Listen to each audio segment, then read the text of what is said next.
Dans ce journal, nous recevons Yves Modeste Ngué comme invité dans ce journal, journaliste des relations internationales. Yves Modeste Ngué, bonsoir et bienvenue. Bonsoir Cassandra Bekoudé, bonsoir également à vos millions d'auditeurs. Merci pour ce privilège. Eh bien, c'est un privilège également de vous recevoir dans ce journal. Nous parlons ensemble de la présidentielle aux États-Unis après les résultats qui ont été annoncés. Donald Trump est donc officiellement élu 47e président aux États-Unis. Tout d'abord, quelle lecture faire de cette élection au vu des relations qui ont existé entre les États-Unis, le bloc de l'Est, mais aussi les pays africains?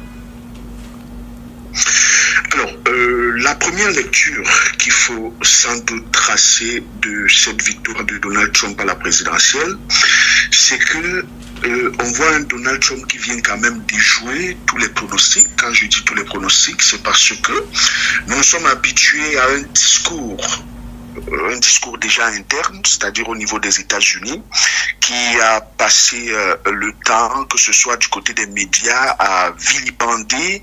On a vu un Donald Trump qui a été plongé dans les démêlés judiciaires, un Donald Trump instrumentalisé justement par la justice américaine, par les médias.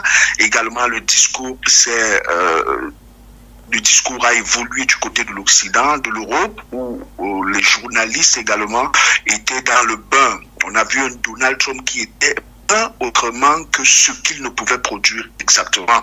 Donc aujourd'hui, une victoire de Donald Trump vient un peu remettre en cause ou tout simplement venir nous montrer à quel point l'Europe aussi peut aller jusqu'à se taire. Si vous avez peut-être suivi comme moi les discours depuis ce matin, même les commentateurs, même également les analystes semblent avoir perdu véritablement leur langue sur ce qui s'est produit. En réalité, personne ou au grand jamais, beaucoup de gens misaient sur une victoire de Kamala Harris. Donc aujourd'hui, le bloc de l'Europe, même si diplomatiquement également dans une ère d'hypocrisie, on peut aujourd'hui féliciter Donald Trump.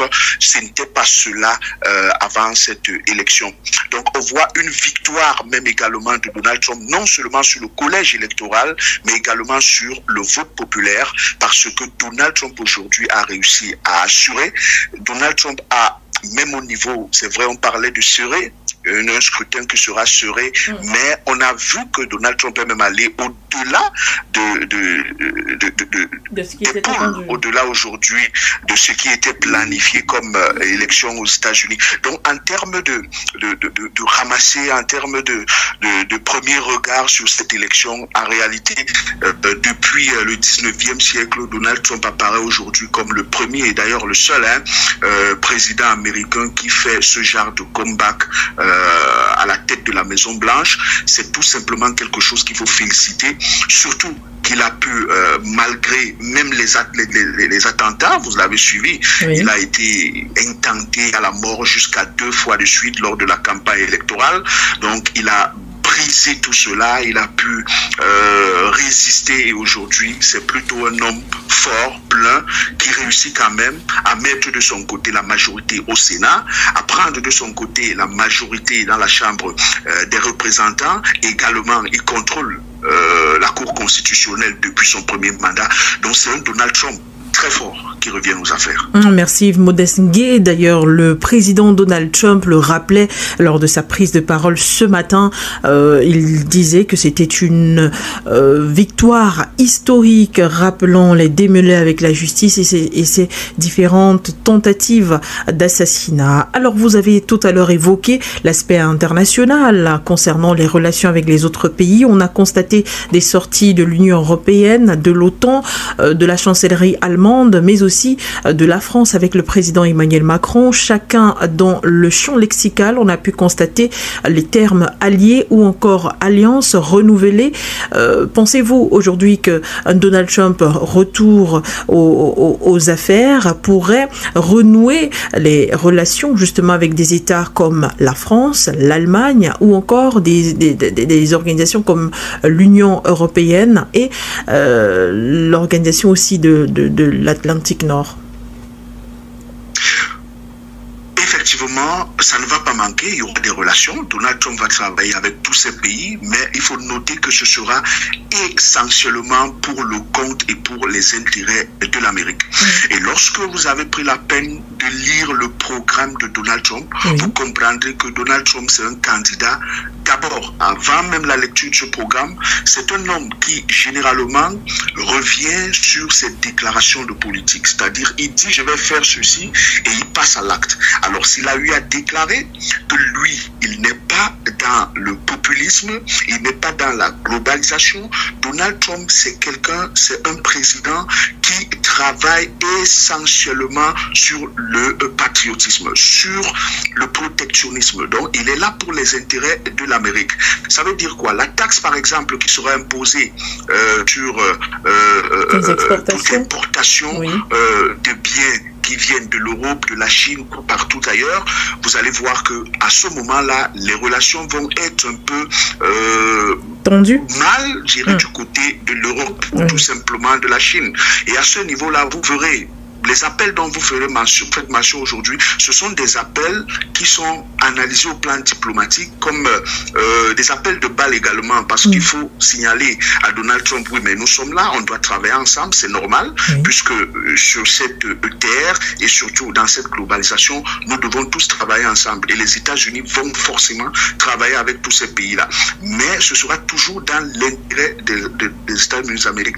L'Amérique aujourd'hui de Donald Trump voudrait que les Américains consomment tout ce qui est produit d'abord localement. Les véhicules américains doivent être consommés par les Américains. Alors les Chinois, par exemple, qui ont l'habitude d'exporter leurs produits n'importe comment, ça va s'arrêter là. Et vous allez voir, les Français en font pareil, les autres pays, l'Allemagne, ils en font pareil. Et à ce niveau-là, vous verrez toujours que, d'ailleurs, je ne vous apprends rien. Vous vous souvenez que le premier mandat de Donald Trump a été marqué par la guerre commerciale avec la Russie. C'était toujours à cause de ces raisons-là. Et nous aurons justement ce genre de guerre au niveau du commerce parce que les États-Unis de Donald Trump veulent ceci, mais l'Europe ou l'Union européenne veut ceci. Maintenant, au niveau de l'OTAN, vous allez vous rendre compte que l'Amérique, toujours ou l'Amérique de Donald Trump, je préfère le dire ainsi, dans son engagement de privilégier d'abord les intérêts des États-Unis, va donner certainement une ligne à conduire, sa position concernant l'OTAN. Maintenant, c'est à l'organisation de voir si elle va marcher. Je ne cache pas l'organisation, vous voyez le bloc de l'Union européenne. Et si ça ne va pas marcher ou arranger ce bloc-là, vous verrez que Donald Trump, d'ailleurs, il l'a souvent fait. Il peut même se retirer quand ça ne va bien, puisque ce bloc également tient fort aujourd'hui grâce aux États-Unis d'Amérique.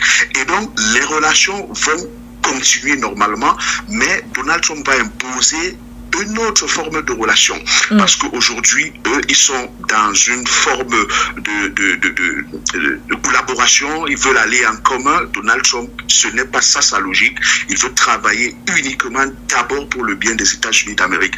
Et seulement les pays qui vont accompagner et accepter ce registre de Donald Trump vont bénéficier également des privilèges des États-Unis d'Amérique pendant les 4 prochaines années.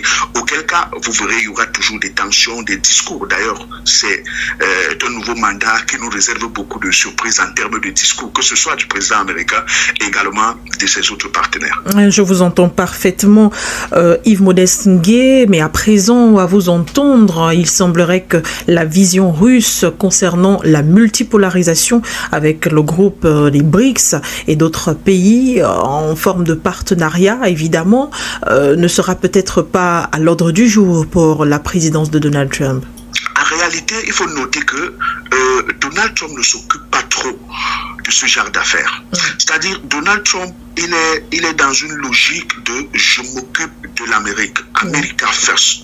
Il s'occupe de l'Amérique et de tout ce qui concerne les intérêts de l'Amérique. Et c'est d'ailleurs pourquoi, moi personnellement, si vous me posez la question, je vais vous dire, moi j'ai aimé son élection. Pourquoi? Parce que c'est quelqu'un qui va donner aussi le privilège, c'est-à-dire une possibilité aux autres États comme les États de l'Afrique, par exemple, de normalement sortir et briller. Parce que c'est un président qui est aligné dans un principe, le principe selon lequel l'Amérique d'abord. Si je vous entends bien, Yves Modeste Ngué, alors il va inciter les pays africains à la concurrence, c'est ce que vous essayez de souligner.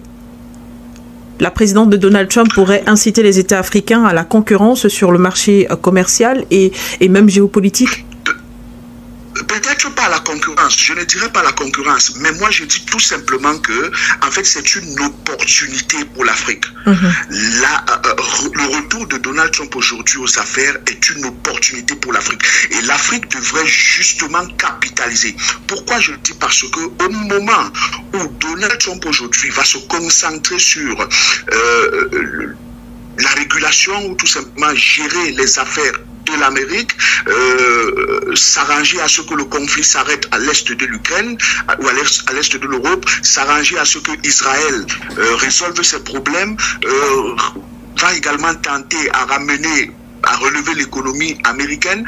C'est en ce moment que les États africains, qui auront comme une certaine liberté, devraient prendre maintenant leurs affaires en marche. Ça veut dire quoi?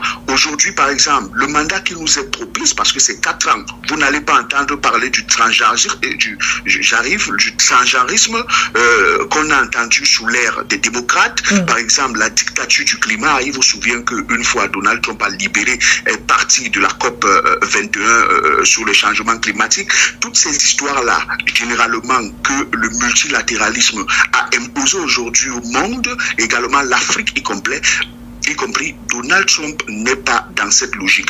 Alors, pendant que Donald Trump va donc travailler pour les intérêts de son pays, à l'Afrique de s'asseoir, de dire, mais attends, nous, ce qu'on va faire, il faut se repositionner géopolitiquement. Il n'est pas question d'aller en compétition parce que peut-être, à l'instant, nous n'avons pas les moyens de compétir, mais il est peut-être temps pour les Africains de dégager déjà, de penser par exemple à comment, pendant les 4 prochaines années, je dirais même les 2 qui suivent, dégager aujourd'hui les dernières bases militaires qui existent encore en Afrique, par exemple, ou tout simplement dénoncer les mauvais contrats et accords qui nous lient encore avec les Occidentaux, sortir même de la Cour pénale internationale et tout le reste. Donc, c'est le moment pour nous. Mais pour y arriver, on a tout simplement besoin de bons leaders, les leaders courageux. Mais je crois fermement, Cassandra Begoude, que ce mandat, c'est le mandat auquel les Africains devraient profiter. Parce que si l'Afrique ne parvient pas à profiter au cours de ce mandat, qui est d'ailleurs très propice pour l'Afrique, ce sera difficile après. C'est pas temps pour l'Afrique de décoller. Merci Yves Modeste Ngué. Vous étiez l'invité de ce journal, je rappelle,